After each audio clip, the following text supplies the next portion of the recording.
Hello friends, welcome to today's daily devotion. I'm reading to you from Nehemiah, the 4th chapter, verses 1 through 3, and then 16 through 18.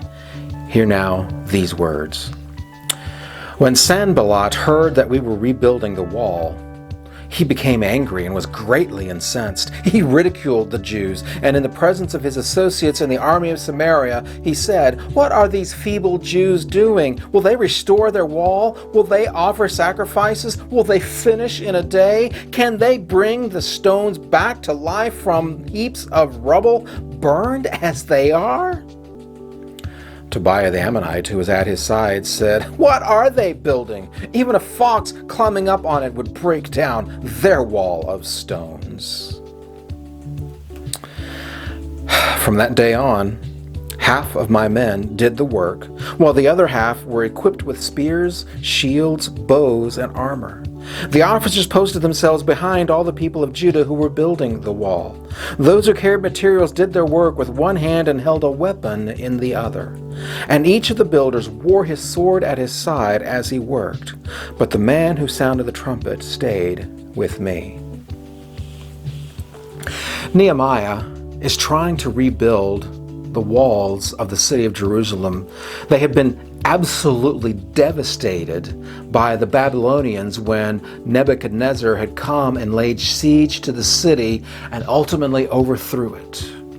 Well, that had happened decades ago, and Jerusalem had sat unprotected ever since. And so now Nehemiah is trying to build the wall, and the people that were living in the region who weren't Jews tried to stop Nehemiah from doing it. And they started first with ridicule, which is what we read this morning, and they made fun of them. You can't do that. You can't make that happen. No way, no how. Hoping that they would discourage them out of their job. But Nehemiah, he overcomes and he helps his people to keep working while defending themselves. And can you imagine how hard it would be to have a pick on the one hand to deal with the rocks and a sword in the other hand to deal with the enemies in case they tried to attack? My friends, this is our daily existence today when you think about it. Living for Jesus is subject to all kinds of ridicule. What do you mean you're going to love people? Don't you know that love is overrated, or love has to be this way or that way? And we're told that we shouldn't put our hands over our eyes when we see certain things that are ugly or gross or immoral. When we take a stand for Jesus, we're ridiculed.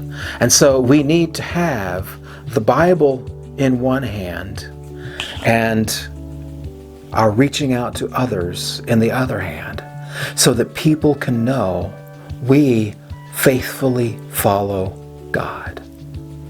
And God will build up your soul. And I'll see you tomorrow for another daily devotion.